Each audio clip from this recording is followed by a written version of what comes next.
strands on a fascinating roller coaster of endless learning, experimentation, and discovery of technology, where the destination is not the end and the journey is the most fun. This is the Helical Brew. With your hosts, Mike, Sura, Jeff, and Elizabeth.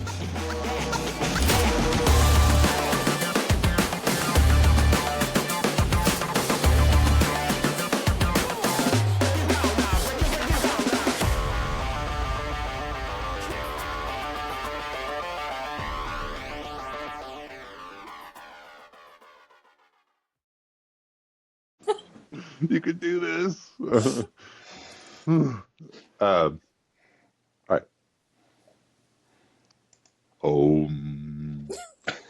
No performance anxiety here. Dial in. 3, 2, 1. Well, welcome everybody to the Helical Brew podcast. Once again, it's just going to be Jeff, Sura, and I today. And welcome again. We're just going to have a brief discussion here. We'll hop into the topic soon enough, but I am coming to you from now snowing Reno, Nevada. No hotel room. Nice. I think actually we have 0 hotel rooms, so nobody's traveling. Nobody's on the road this time. Elizabeth couldn't make it. She is in a meeting, but may drop in later. And as always, we're available at Spotify and iTunes. If you found us one way and you want to go find us another way, those are some options there. And you can also check out YouTube, youtube.com/@Helical Brew, or just search Helical Brew on there. But before we get started on our topic of the day, let's check in with everyone. I'll just go in order here from left to right. How you doing, Jeff? What's going on? Hey, I'm doing great, Mike. Thanks for asking. It's going to be a good night. I've got the guys coming over. We're going to watch the fights. I hope this thing, I'm telling you now, it's a Gen X v Millennial. I just wanted to see if we're pitting Who is it? generations. It's Mike Tyson and Jake Paul. Dude, Mike Tyson's still going, man. Yes, that girl. There you go. Baller. That's what I'm talking about. He's a stone cold killer. He's a natural born killer. So an ear biter. You don't get the name. A face tattooer.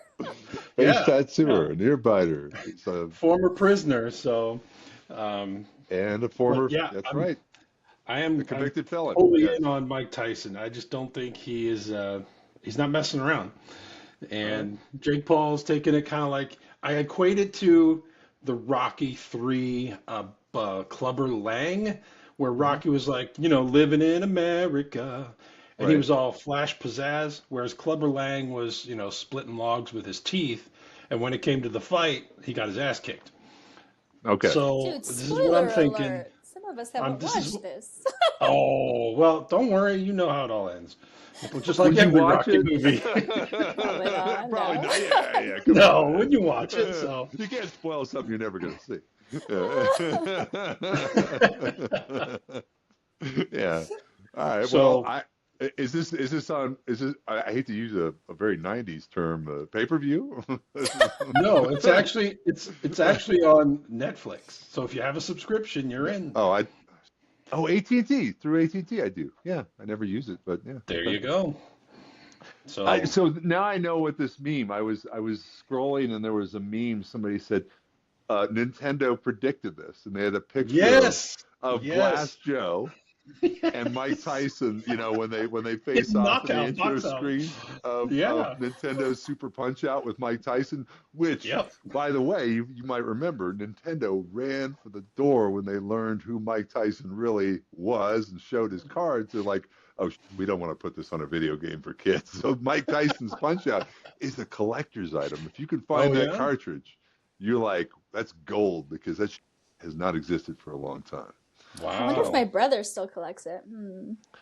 I don't know. Oh, it's yeah. So all right. So Netflix, it's on what time Eastern? Well, it says 8:00 Eastern, but they're fighting in Dallas, so it'll probably, they've got 2 undercards, and I think that's obviously the last one, so it'll probably be 10, 30, 11 my time, Eastern. Okay. That's cool. So we'll see. All right. Well, shifting gears back to the left coast, our coast over here, Sura. Well, how's it? How you Left doing? coast. How's it? The left coast. From the Midwest to the left coast. Doing good. It was rainy a little bit here, kind of rainy and cold, which is odd for San Diego, but otherwise everyone's stoked. It's Friday, minimum day for school on our end, so all good. Okay. All right. So it's like a half day. School's a half day on Fridays. Yeah, which is nice because you can go places if you've got a mind to. And then we had like a birthday celebration, so they didn't get shit done today. Nothing. Like Homework, whatever the hell is that? I don't know. so it's a half day, but basically just scrub it. It's just nothing. Scrub this pizza Friday mission. and yeah, it's all good. It's like e-learning days. They don't mean anything, honestly. I thought about school for exactly 5 seconds, and that was it on Friday. Half days are torture though, because it's like you drop off, you go home, and then you just turn back around and to pick up. So it's just why, like, keep them all day. Why don't you? Well, at least is it close by, or do you have to go like? Is it like a whole enterprise? 30 It's close by. It's like 15 minutes. Okay, That's not bad. Makes it easier. Yeah. Yeah. And ever since I moved to Reno, it's like I can the saying everything is about 20 minutes away or 15 minutes away actually works. In the Bay Area where I was like 15 minutes away, well, I can get to Livermore maybe if I'm lucky, which is only 5 miles down the road. Yeah. So, well, hey, Elizabeth. Whoa, hello. How are Welcome. you doing? Good. We just started recording, believe it or not, 6 minutes ago. So we're okay. I'm so sorry. We're just doing a round table, checking in with everyone. So and up in Canada, it's getting colder, as I understand. It's kind of like that weather when you get rain, but it's not really cold, but it's rainy and wet. And okay. It's kind of nasty. I don't so like it's that. it hasn't caught up yet. The season is not there yet. We are in between. Oh, okay. It's not decided yet what it's going to be. Yeah. So. No, it's definitely winter this weekend here in Reno. Nice. There's no question. So we did, and give it a few days, it'll make us to Toronto. Yeah. Just give it some time. Just give it some time, it'll make it. Meanwhile, they're still surfing in San Diego. Nice. If you're willing to do the wetsuit thing, yeah, I knew folks that were doing it pretty much any time. Yeah. And I just recognized. How did I recognize that? I got the same water bottle, Jeff. I just got one of those for air travel. It's got the straw plus. Yeah. You can do the straw or a sip. Yeah, I love that thing. The Whole Foods impulse buy. Do you have those stickers on there though? That's That a cool Go Ruck one. sticker. I like it. And You pimped yours out. always you look got- cool. Oh, there you go. Always look cool. All right. Well, let's drop into the topic today. It's going to be. I'm going to share my screen here. Get this House up is on and fire. We can see this. No. The house is a lot of red on the screen, but what's going on in the biotech industry, right? I mean, you got kind of this,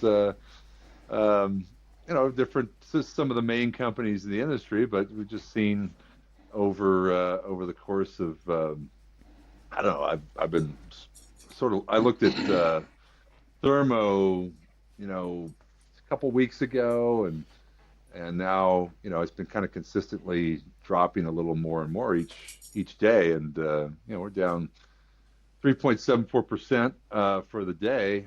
So yeah, it's like figured we this is a sector that we're in on a vendor side of things, so I thought we'd have a look and get folks' thoughts on some of these declines that we're seeing in the biotech, both supply side, so you have a pharmaceutical, but also in some of the suppliers to those companies, non-consumer companies as well. And we've got kind of a mix here of both with the Merck's, AbbVie's, and Lilly's, also with Thermo, Danaher, and even United Healthcare Group on the insurance side. So, yeah, what's going on, folks?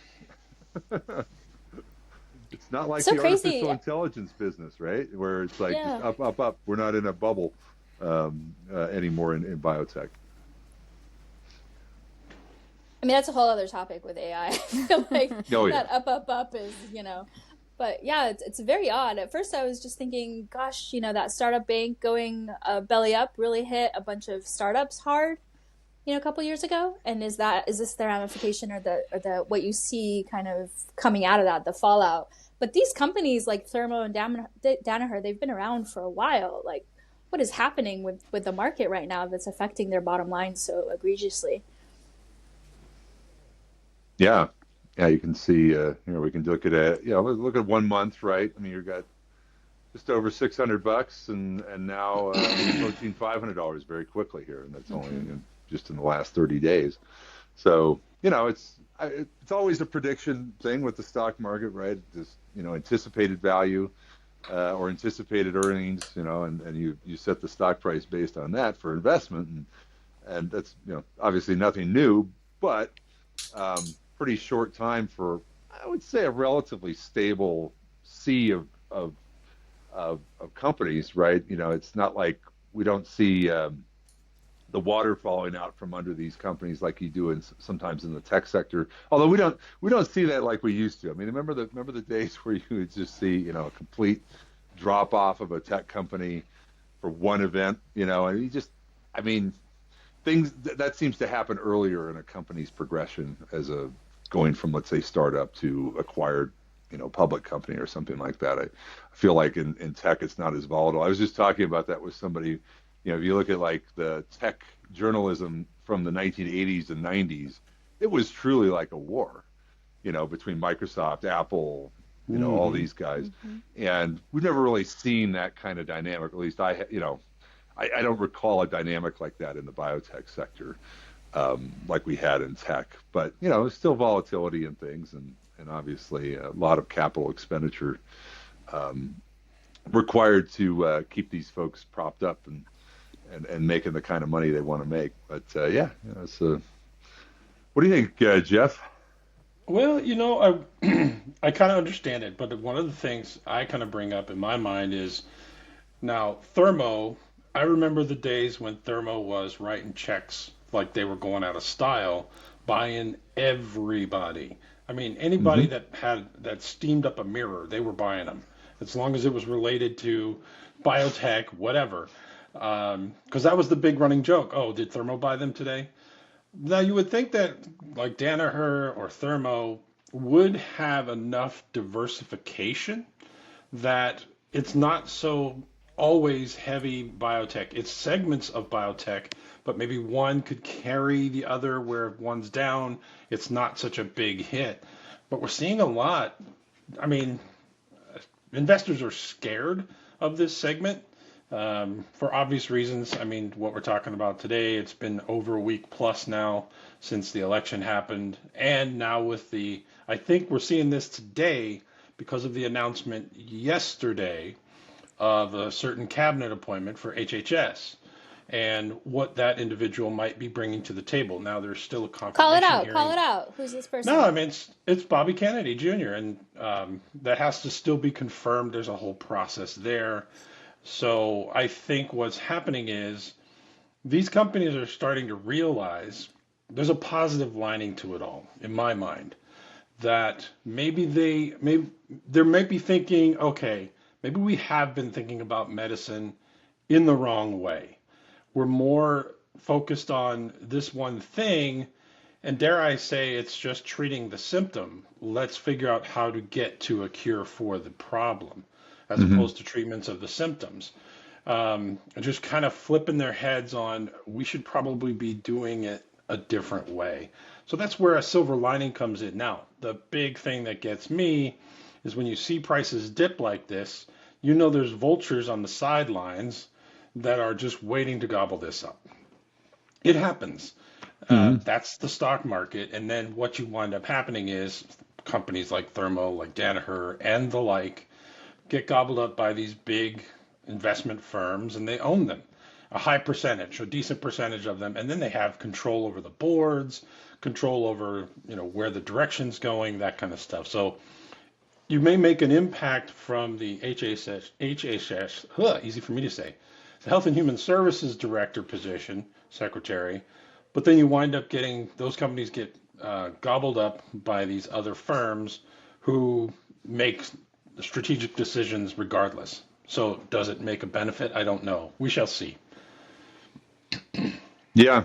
Hey, I'd see I do remember there was a rapid increase in acquisitions. I remember when that happened. It was like we would go to remember the shows? You go to some of the events like SLAS or ALA before it was SLAS, and you would just like, oh, wait a minute, oh, they're part of this one now, and they're part of that one. Yeah. And the consolidation happened, and then the backfill was primarily startups, new companies, to fill up that space. But I think from a vendor count standpoint, you used to have a lot more key, like major players. They had smaller booths, but you had a lot more major players because of that, acquisition.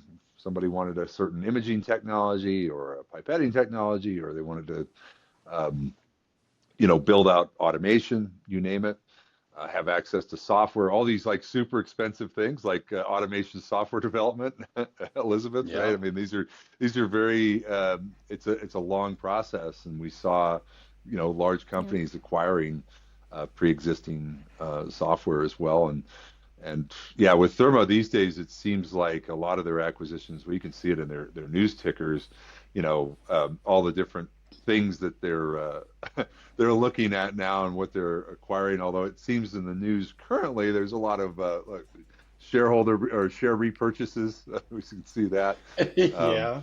That's coming in. I'll share the screen one more time here, and you can see that. But yeah, it's like a lot of the news is not so much acquisitions right now, or things closing, which is that happened as well. I remember in Carlsbad there was a big layoff for Thermo down in Carlsbad in Southern California, which is where I think a lot of the groups we're familiar with maybe aren't headquartered but they have a major office in Carlsbad for North America.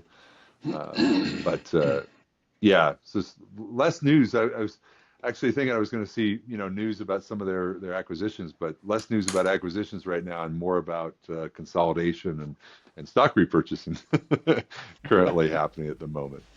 Yeah, a lot of news about restructuring of businesses too, and it's going among, like, it's spreading through the entire industry, that restructuring of businesses that are currently, startups and merging with other bigger companies, or completely closing sites that, after some time they just decide not to continue their research.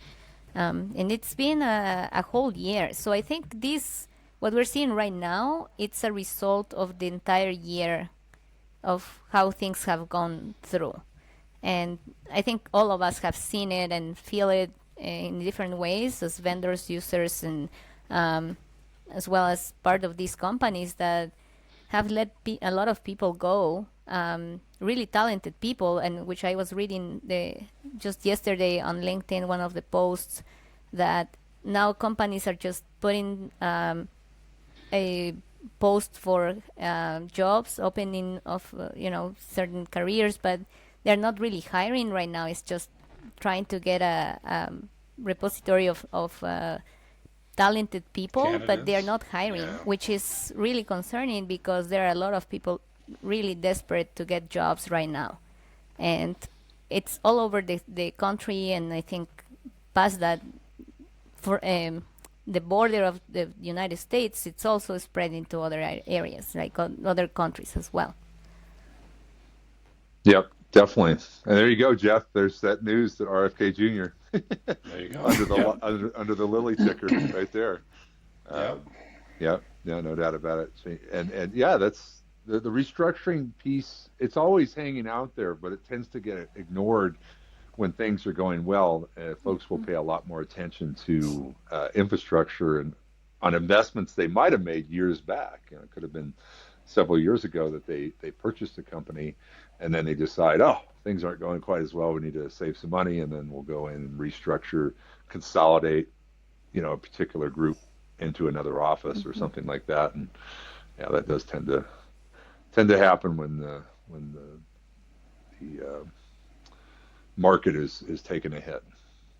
I'm allergic to that word. Every time someone says restructuring, it's just a way for the company heads to say, we're not making enough money, we're going to let y'all go, have a great life. It's just, why didn't you think about it before you purchased the company, how you were going to organize, so you don't have to let all these people go? There's some companies, my last company did really well where they tried to find them places in other sectors. Hey, you might have to be in this location, but we can offer you this job. But mostly it's just either getting rid of dead weight that you already wanted to get rid of but didn't build the case to fire, or it's just you didn't think through your initial investment and now you're letting go of half the department, and if that company had stayed themselves, they would have been, working for a lot longer. So just restructuring just gives me a bad feeling. Yes, it is a word that is used so much lately, and I find that it's just a nice word to just say we're letting people go and we can't keep the pink slips are coming. Yes. Yep. So and then that's I've been following lots of posts and news about the industry, and it's all over this restructuring, and still management justifying these moves, telling people that they still are in a very good financial place with lots of investment, but they need to restructure to be able to accomplish goals. But that is, to me, in the position of a manager of a company, you need to think about your people too. If you are building your structure from the beginning and having a plan, why will you? I mean, I know that there have to be a point where you need to shift things and go with how the market is behaving, but try to prioritize the people. And unfortunately, the first thing to go is people. Yeah, definitely not prioritized. And I think it's different from the perspective of, where we are, where it's more on the vendor side, so we can accurately make predictions on projects that are ongoing and projects that might come in, and hire the right amount of people and kind of keep that balance. But I feel like on the biotech side, biopharma, when I worked for them, it was just this massive hiring event, and you're just sitting there being do we really need 7 scientists on this one, project doing basically the same thing? The answer is usually no, and after a couple of years, towards the end of the year, where they want to see their numbers in the black instead of the red, they let go of tens of people, and it's just it's not great. Think about people, and you have to think about your bottom line before you hire them to begin with. Yep. One of the sneaky ways that some of these companies do this is they don't hire them as FTOs or full-time employees, FTEs. They'll hire a contract firm and make contractors of them, and they do exactly what you just mentioned, Sura. Is the time comes, you've got 10 people, 20 people on this thing, but maybe 3/4 of them are contract labor. They're great people, they're good, they know what they're doing. But when the time comes and the profit reports are needing to be submitted, we need to cut this, so we need to make these numbers look better. Now that makes it sound awful, but that's just how business happens, unfortunately. If that's the way they're going to run their model, that's how a lot of people wind up getting into FTE positions, is through contract roles. Sure. Where there is good stuff happening in the company, and now it's hey, we have a position, would you like to apply for this and go through that cycle? We know you've already been here, our processes and that kind of stuff, so it makes good sense. It helps that company find who's going to be a good fit for them, and then just take them through that cycle, as opposed to just getting a bunch of resumes like Elizabeth was talking about. I'm putting out 100 jobs, but I'm just collecting data. That's all I'm doing. And now they're going to have to sort through all of that and try to find the good candidates. Well, are they good? Are they not? I don't know. So at least in that case, they worked for you a little bit. Yeah, I mean, there's definitely companies that love that, right? They love hiring contractors and keeping the ones that they like and turning them into FTEs eventually. It creates an odd culture, right? Because the contractors aren't getting the full benefits that they should have, and the company keeps extending, and then they keep being in this limbo of not having benefits or whatnot. But it works for some companies. I think at least there, like, what you're going into. But to get wooed and seduced by a company coming after you and then get hired and then suddenly let go, even if you're doing good work, I think that's just not a great model to have. And I don't know who's spending all this time going through hundreds of resumes for positions they're not going to hire for, because I have positions open and it's exhausting. Like, it's a lot of work doing that. You need an AI model. Just go through it, man. But between the reviews of the resumes and the phone screens and the interviews and making sure they talk to the right people after, who would sign up to do that and waste someone's time like that? Not only theirs, but now yours, But if you think about it, there are a lot of companies right now offering those services. More than before, I noticed that they reach out to, especially businesses like ours, offering those kind of services. And it's been overwhelming amount of people doing that now. You mean the services that find people for companies? Headhunters. Headhunters. But they've got a price tag too. Oh, so for sure. You pay a significant commission on it. Absolutely. Yes. Yeah, but like you were saying, sir, I mean, it is costing people more time for whatever reason, whether it's the detail that needs to be reviewed for a particular role or all the even companies, right, all the constraints they have for all the things you have to do and screen as part of bringing somebody on board. It's taking a lot more time, I think, in general. I think you were alluding to it, a manager's time to hire people, right, on a per role basis. You're having to put more time into that. I think the headhunters are like, ooh, I've got an opportunity here. We'll pre-screen. If they get hired. If they get hired, 75% of that process we'll just work you through. And I know some really, really great headhunters in both industrial automation and life science.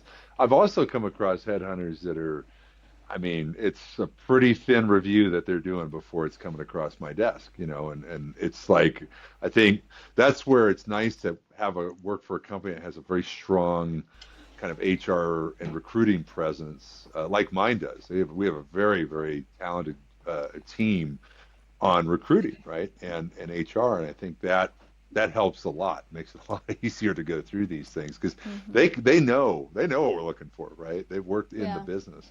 I think outsourcing. The problem is, though, the companies let go of those people as soon as things start going downhill. Exactly. They're the first to go. Why do you need a strong HR if you're not hiring because you don't need to recruit? Then and that's why more workloads on your plate is because they don't. If you. I'd rather be doing the science. I'd like to do my job, right? Sure. I don't want to be HR hat. Let me review hundreds of candidates. I really don't want to do this. Totally. I mean, it's not fun to be doing hiring. But it's fun when you get the right people, though. It's yay. Yes, true. Well, the outsourcing thing is, I mean, it's just all too common these days, with certain areas of business and HR and recruiting is certainly one of them. And I don't know. I'm curious, actually, now that we're talking about that, I mean, does anyone use the LinkedIn recruiting services? I have, I've been on the other side of it when I've applied for jobs, but as far as ingesting candidates and screening candidates, has anyone ever used that? Yes. Yeah, we use it as well as Indeed and some other websites. Okay. Yeah. Mm-hmm. Work pretty good, or is Indeed better? I mean, maybe listeners can talk to it a little bit more, but I think our industry is very confusing in terms of setting up the right algorithms, right? Because there's so many different things that incorporate automation. So I've had to go in and tailor the job title, the job description, industrial automation and robotics, or laboratory automation, right? Otherwise, you get really qualified software engineers, and it's no, it's not the right fit. Yeah, it is it's working with the HR department to understand. We outsource that as well, but we have a very good team on the other side that they really have taken time to understand what our needs are. So we use also LinkedIn, and actually through LinkedIn we have found very good candidates, and Indeed is another platform. But ZipRecruiter. Yeah, but I think because our network runs through LinkedIn quite closely, so we can find good candidates. You can announce there. a job, and odds are people you're looking for are going to see it. Yeah, yes, exactly. For sure. And that's why I suggested that as our main platform, then other ones as well as alternative. But they, it's working really close with them to understand, so they can understand what we're looking for, and where to look for those talented people. So yeah, I'm pretty happy with what we have chosen for our HR team and the platforms we're using. But I know the challenges come when larger companies and more positions open. It's really challenging as well. It's so hard too. I mean, when Elizabeth, you and Sura are talking about hiring individuals, you kind of know what you need, and you're right. It's niche for where we are.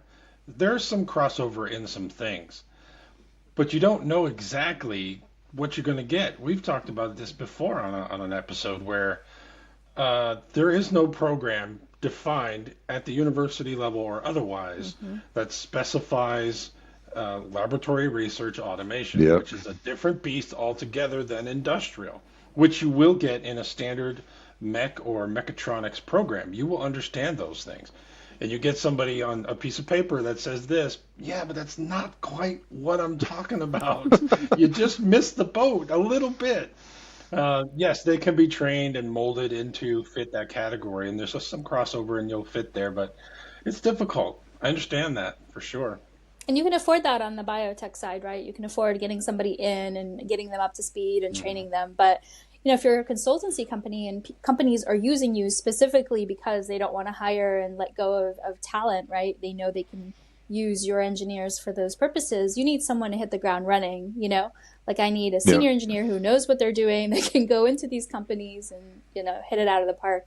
So I think that's where you get a little bit frustrated, because it's like you can see the potential, but you can't necessarily nurture it, Yeah. And I'm sure you've both run into times where you've gotten someone in and you find out that they were a diamond in the rough. You didn't even recognize it, and all of a sudden it's like, wow, this individual is a rock star. I had no idea. They had a great interview, but I didn't know that they would be this much above what I had anticipated. And that's part of not marketing yourself well enough. You know what I mean? I think it's easy when I read tons and tons of resumes to get to what people may have missed from the phone screen that I had. It's great to put improved efficiency 50%, but if you're a technical manager, what does that mean? Really write down what you did, because that's what's going to come up in the phone screen, and you should be able to answer that. Right. Yeah, it definitely goes both ways with selling yourself and also being the interviewer, extracting that information from people and taking you don't have that much time at the end of the day for an interview. It's definitely a skill that I was glad that when one of my companies put me through training on interviewing, right? Onboarding people, but also interviewing. And I was like, it does work, right? I mean, asking the right questions and getting folks relaxed, and so they can take you on a bit of a storytelling about their career and figure out where that's going to fit. And I mean, we're in the industry that I think very similarly to programming, where they do those programming tests. We could definitely have someone program a Hamilton for the 30-minute interview, but it's like, A, why do that to someone? Right? And then if you're not going to hire them, and then B, it's it's more about how you think, right? Not only do you have to have the actual ability to do this programming in the different languages on the different liquid handlers, but how do you think through problems? And those I can only get by talking to you, and I could usually answer it within the very beginning of the interview and get a sense of, is this going to be the right fit or not? Yeah. Right. And are people excited when you say certain things? You can kind of see the in their eyes. Is it something that's going to be exciting to them, or is this a task. I'm going to do it. Another workflow on this thing. Okay. I'd rather do it on this brand, but if I really have to work on this brand, best standards for variable converting? or you walk in a room and they see like 20 something of their not favorite liquid handler. Yeah. Oh, yeah, I can work on that. I always appreciated that from companies. If they lead off the interview with like, we're a Hamilton shop, and then you could be like, all right, I'm out. All right, cool, I can do this. Lead off with what you're doing. Give people just kind of look at them. Yeah, if you want to catch an early flight, that's cool. All right. Yeah, it's cool. Doors that way. Don't worry about it. But I mean, this brings it sort of back to the topic at hand, is just like, this process is a lot from both sides. And I think companies need to do their due diligence. If you don't think that you've got everything lined up to make sure you can grow with these people and have them become part of your company culture for a while, like, use consultancy companies, use contractors until you figure it out, Yeah, right.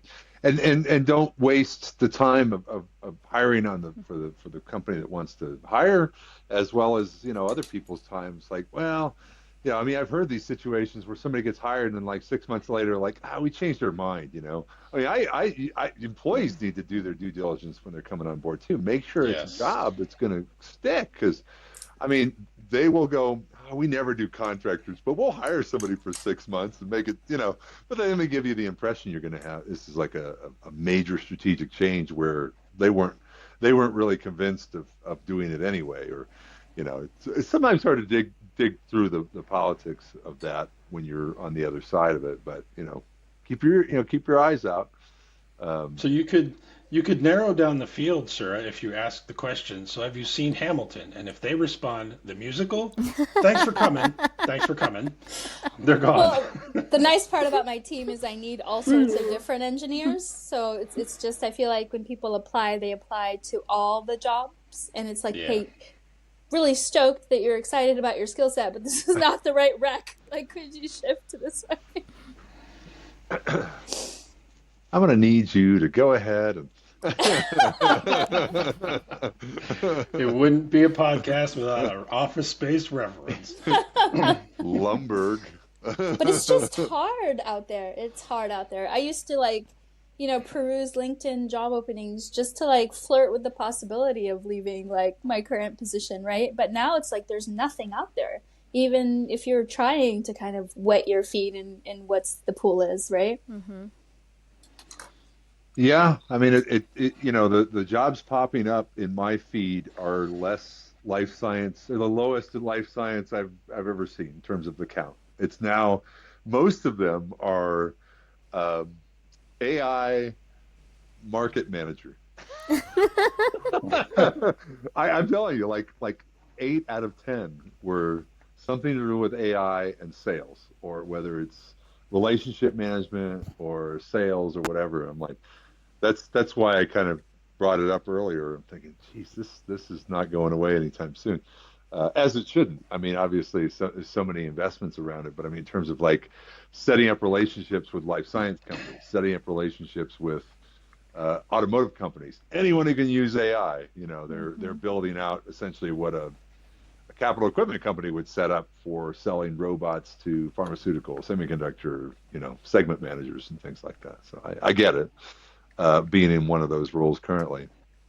So yeah, I mean, and it's not everybody. It's not going back to the stock thing and sort of, now that we've talked about hiring that's not happening. Going back to markets that are thriving. I thought it was interesting. Out of that whole list that we were looking at earlier, you can go into Intuitive Surgical, which I used to work for a company that was doing hair transplant robotics, founded also by the same person that founded Intuitive, one of the co-founders of Intuitive, Fred Moll. He founded Restoration Robotics. And so, but look at speculation about pharmaceuticals or whatever data is driving besides the potential policy change and appointments at the government level, any research issues or pharmaceutical success that's driving the stock prices we were looking at earlier.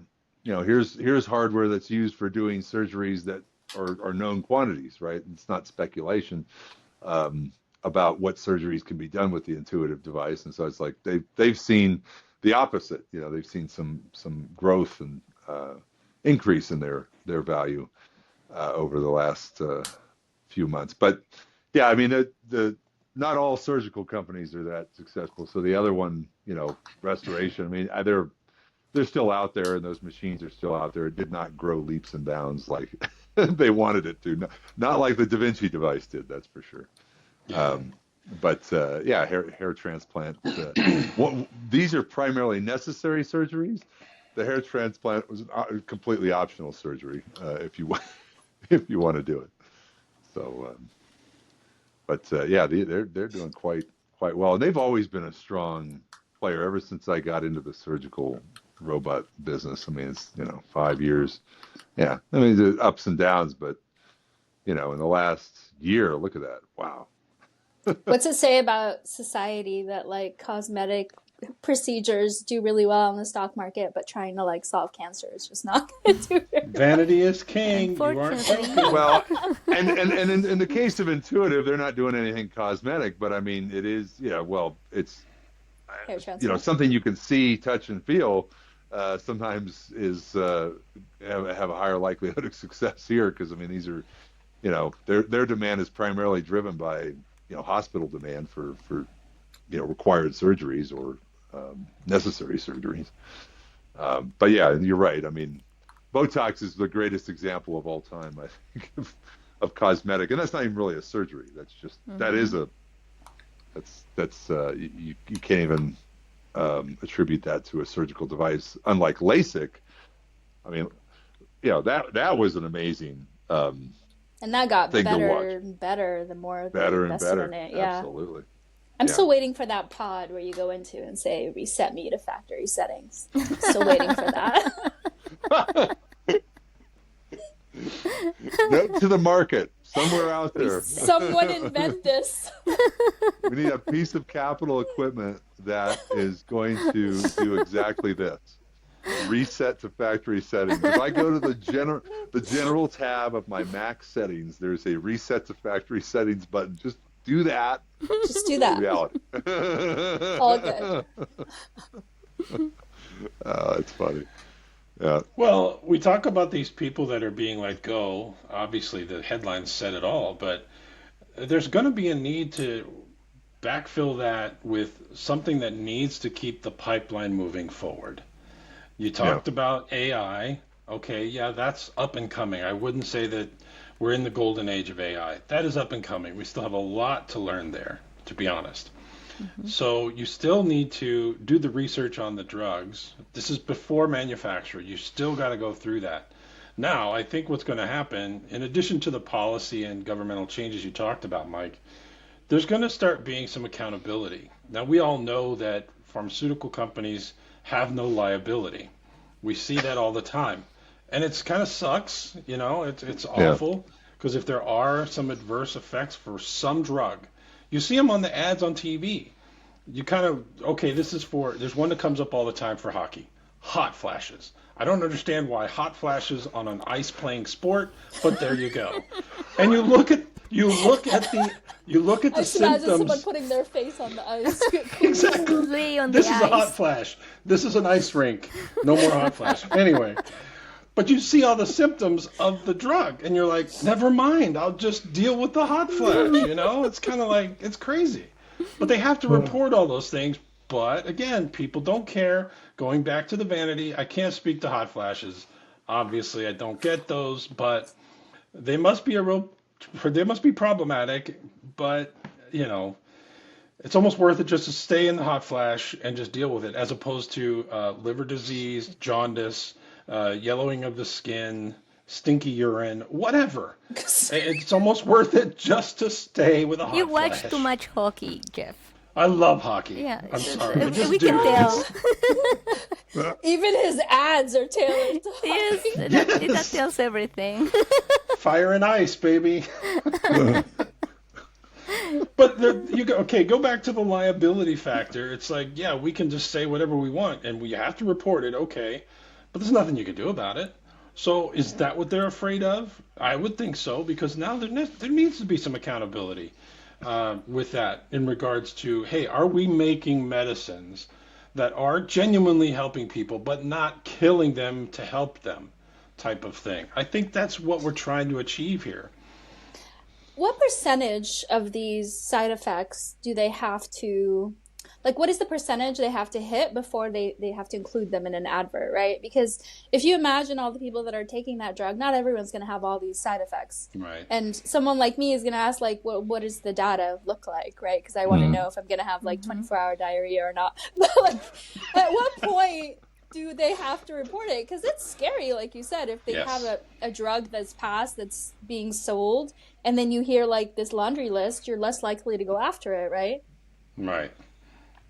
Yeah, and if the doctor's not, I don't know the stats. I mean, that'd be great to look up, actually. Yeah, I'm curious. Is it like 1%? Is it 50%? That's important. Right. Yeah, I think now they are obligated to disclose that in an ad, just because there have been reports of someone having those side effects. But it's a good point, Sura, that we don't know what's the percentage or the chance that you will get those. And I assume the FDA has to look at data that at the certain point, you know, and the doctors have that, it's going right? to kill you.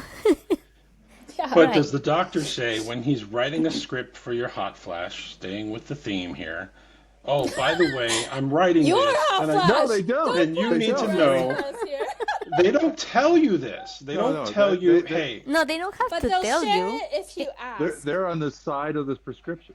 Right. And they're on exactly. So they're on that side. So it's not part of their dialogue. It's available information. In fact, the most likely person that you're going to hear anything about side effects from is the pharmacist that gives you the drug. Exactly. Yes. Most likely, right? Yeah. And when you're actually getting it prescribed, do they tell you about the high likelihood of diarrhea after taking this drug? Do they tell you about the no, but frequent urination that you're going to have from this drug? No, of course not. You're going to hear that from the pharmacist, and then that's why you see so many people with their head down on the way out of the pharmacy going. Well, here in the U.S., they just hand you a prescription. Right? Yeah, they just give you a prescription and say go in the U.S. Yeah. Yeah, no. Here they give us a whole list. There's like 2 papers that you have to read through, and there's all the side effects, all the description about the drug, and then they ask you if you have any questions before you go out with your medication. So it's this in Canada? This is in Canada. So here we get, for my experience, like up to now, all the time that I get a prescription drug, they give me a whole list of things and things to watch for, or instructions how to take it, everything. It's there, and they are obligated to tell you at the counter, almost like to guide you how to take the drug. It's that way in the U.S. too, because when I get my medication, there's like a disclosure statement, full of these papers, and it's not that you have to sign it to walk out with it. It's like, yeah, you paid for it. It just gets stuffed in the bag. Do you read it? No, you don't read it. It's like an end user license agreement. Who says I accept? You just hit the button and say I accept. I accept the risk. I'm going for it. Pharmaceutical EULA. I read it. Exactly. I read it. I don't know. I'm stressed about it. Yeah, I think like you might not take your medicine. Yes, that's the problem. But I think as like a public service announcement, I think that the people who go to the doctor, at least in the U.S., because that's the only forum that I know, I think you need to ask these questions when you get prescribed something, because they have options, right? They have options of medication they can prescribe you, and they're going to pick the one that they deem is like going to affect you the least or going to serve you the best. And for me, like, I don't trust that. Like, I've asked doctors multiple times to go and just print me out the sheet that shows all the available medication, all the side effects, and I get to go down and say, I want this one. Because what's important to me might not be important to them, right? Like, Yeah. they're going to decide that it's worth you having lower whatever it is that you don't want to have. But yeah, but that's when you understand and you want to know. And the problem here is that with public healthcare too, and they spend the least amount of time with you, so they give you something and you have to take it. Otherwise, like, questions are not in the list of things for during the appointment or anything. It's on you to research if you want to. Most people don't research. They trust the doctor, they go and take it. And that's my issue, because the problem is that, then they come back with lots of another list of symptoms. But it's a continuous cycle that, you're starting to take something, you react to it, and then you have to go back. And the doctor doesn't take time to make you understand why. So it's on you, kind of. It falls on your side. And that's something that the government or the entities and the healthcare should be taking care of, to make sure that they at least educate people what you're taking and what are the risks and benefits of it. So totally, it's a very good point of conversation. Did we just turn political? Did we talk about why public health care might not be good? I'll get a letter tomorrow on the mail. We need an Elizabeth public health care section. Okay, go. Yeah, out of the four of us, you're the only one who can speak directly from a public health care forum. If we get maybe a guest on from France or from the NHS system in the UK. NHS, we're looking at you. I had an employee when I was at my last job who was based out of London, and she could go on for an hour on NHS stories. I mean, it's they've got their own thing going on there. But I think I lived in France for a while, and I wasn't a citizen, but I participated in their healthcare system for a couple of years, and yeah, it was like, I would say the most information I ever got about a medication was when I was in France and I would go to a pharmacist, walk up. This wasn't getting a prescription. I mean, there are certain things you have to get a prescription for in France, antibiotics, for example, but there's a whole bunch of medication that we'd have to get a prescription for here in the U.S. that you can just walk into a pharmacist and get in France, right? That's interesting. And they would have this detailed conversation with you. So what kind of symptoms are you having when, all this stuff, and they would go through all that. And then at the end of it, you're like, okay, we've chosen the drug. And you could have that discussion you were talking about, Sura. You could say, well, what's out there? Well, okay, here, let me show you this one. We got this. And they would have all that information. They just opening up a coat. I've got all of these on this side, which will not give you 24-hour diarrhea. These will only give you 12. Let me tell you, if you do this one, your day's going to go great, but the end of the day is not going to be so great, whatever it is. You can like say, well, I need to be sharp as a tack for this period of time. So this, whatever it is. And I was always impressed. And Switzerland is similar. I think Germany, France, and Switzerland have kind of a similar approach when it comes to pharmacies and things like that.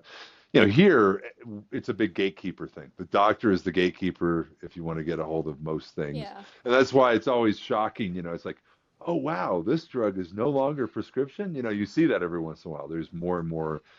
Like I use some eye drops every once in a while that used to be prescription only. I can go in and buy them for $20 now. Nice. Over the counter. I mean, just little things like that, but that's happening more and more often. I will say though, having worked for a hardware medical device company and then seeing all the things that happen with things you ingest, or pills or whatever, both these things go through the exact same organization.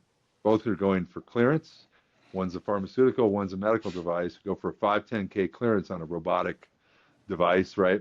The fact that you can see, touch, and feel the hardware stuff. So we're doing robotic surgery, very few adverse events that we ever had, right? And there were minor things like a needle thing or something like that, but nothing major. And you can track them. You can do your process improvement. With a pharmaceutical, it's a chemistry. And the chemistry is going through different pathways in the body with different genetic makeups.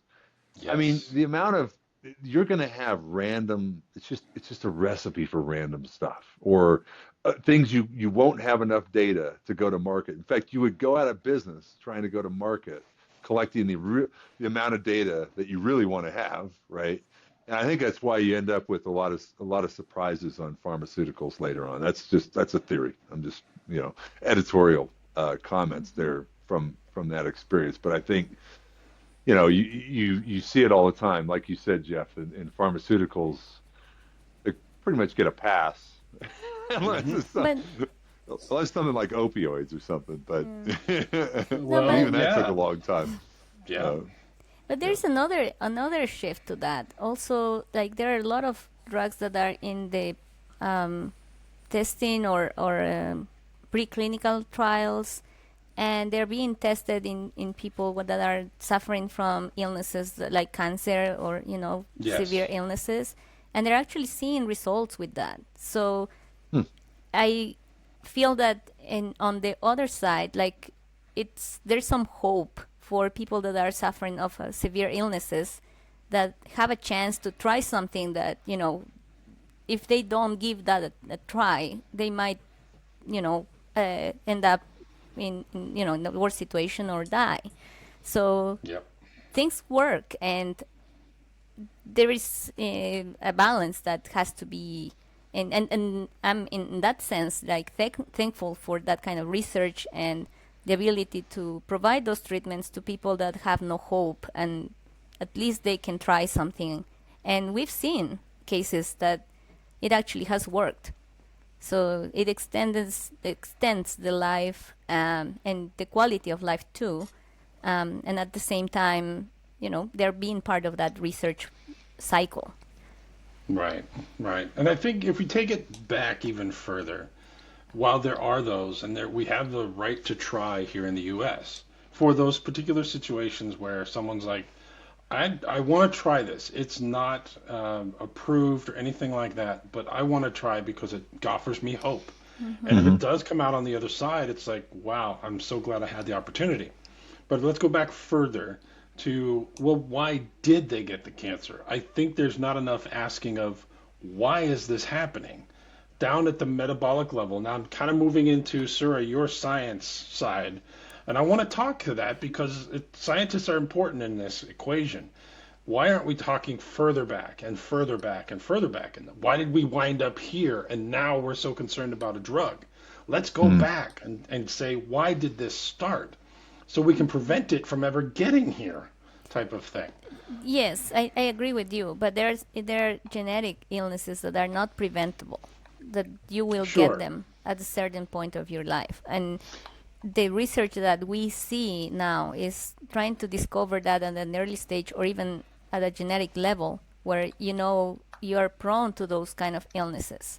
And even though like right now for some of those, unfortunately, there are no treatments, the hope is that the research that is being done will give hope and some sort of a treatment or preventative treatment for people that are prone to those kind of illnesses. And I think cancer is one of those that have been linked to genetics as well as, environmental things that you intake, like food or things that they are exposed to.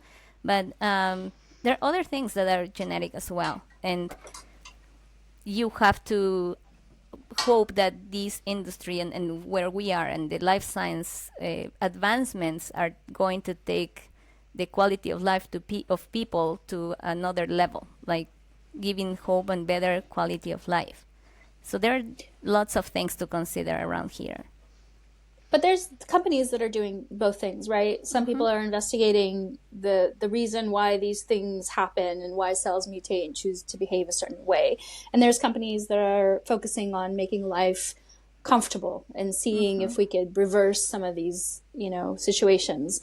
But I think in the current climate, with companies dropping in the stock market and not investing in research and divesting of people, how do we get there? And how do we get to a point where the innovation and the passion that drove these companies into existence continues? Because society is not going to run out of these issues that need resolution. Yeah. But if we are cutting the funding and we're focusing on like sure things as a company, how do we get there, right? How do we balance profitability with actually innovating towards solutions that help humanity? I think that's hard in the current market to answer. Yeah. I think insurance drives a ton of it. You can tie a lot of it back to insurance. It's preventative dollars available for, let's say, a certain frequency of a disease, right? A certain frequency of a thing. And if that frequency is too low and the payback of insurance, the payout of insurance is also too low, that's going to be off the table automatically. I mean, it doesn't even make it onto the, it'll have this list parked in the corner. Maybe we'll go back and look at that list, but it's not going to be something that's, they're going to actively invest in. Whereas if you look on the treatment side, a rarer event, a less likely situation is going to have a higher payout. So that payout, you may have low frequency, but high enough payout to where you can justify the development on the treatment side. So, it's two different sides. Because I'm with you, Jeff, as far as the preventative side. Right. It's just, I just don't think the dollars add up in terms of paying the people that are required to do that science or do that research. I mean, even the pipelines you see from some of the smaller companies, things they're looking at are pretty rare, or lower frequency, but, they see a vector, they see a path. Maybe we can, get this into the market through an acquisition or partner up with a big pharmaceutical company or, what have you. I think when they can, there's a lot of passion in our industry, which drives maybe looking at things that are less profitable, but still looking at them anyway, or setting aside funding to do that. It's just when the rubber actually makes the road and you got to get it through FDA clearance to be something you can offer. Yeah. It is such a high bar.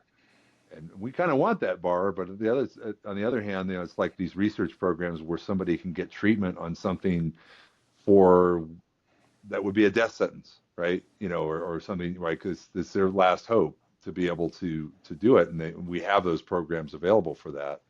But you'd like to avoid that, right? And let's steer that on the right course further upstream.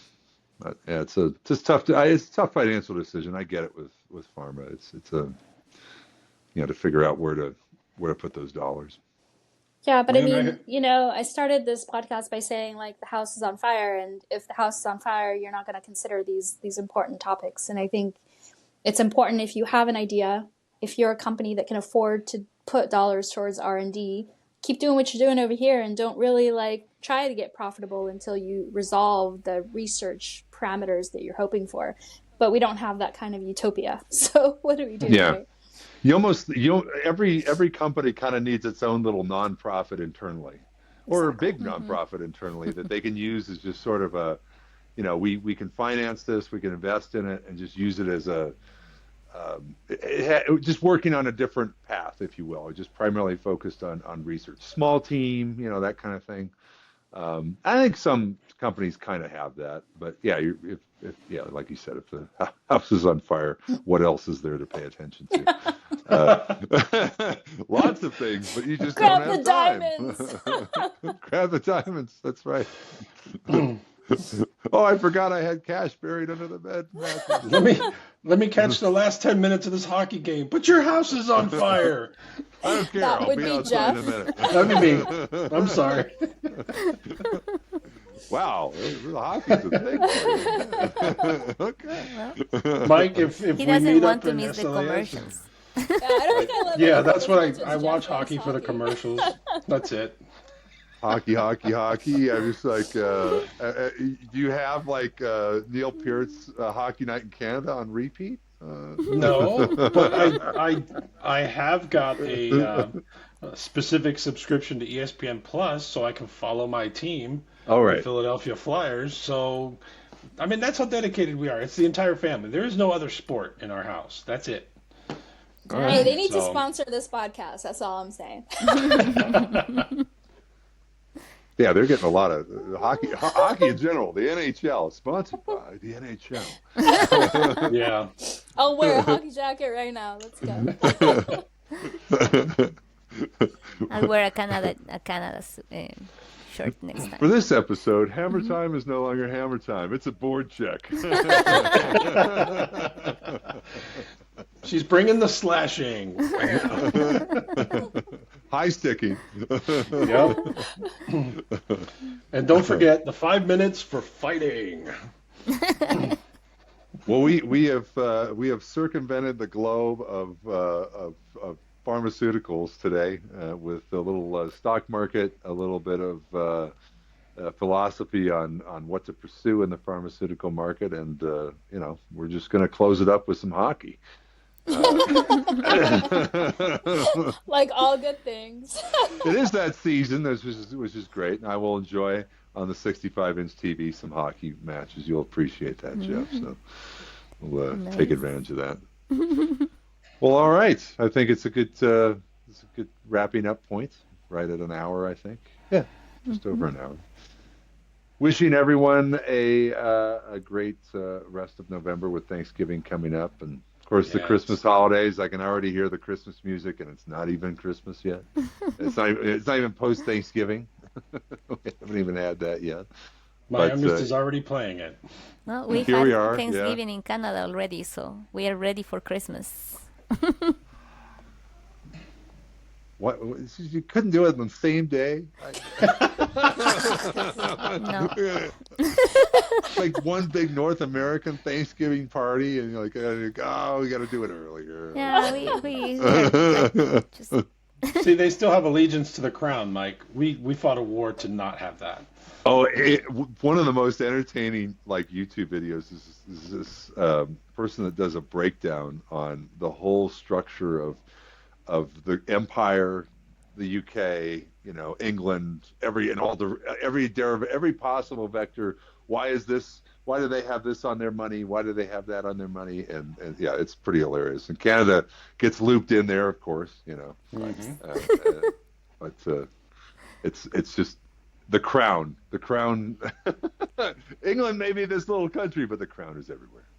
Yes. It is. Check us out on Spotify, iTunes, and of course YouTube. And we'll see you next time on the Helical Brew. Have a good one, everybody. Thank you. Bye.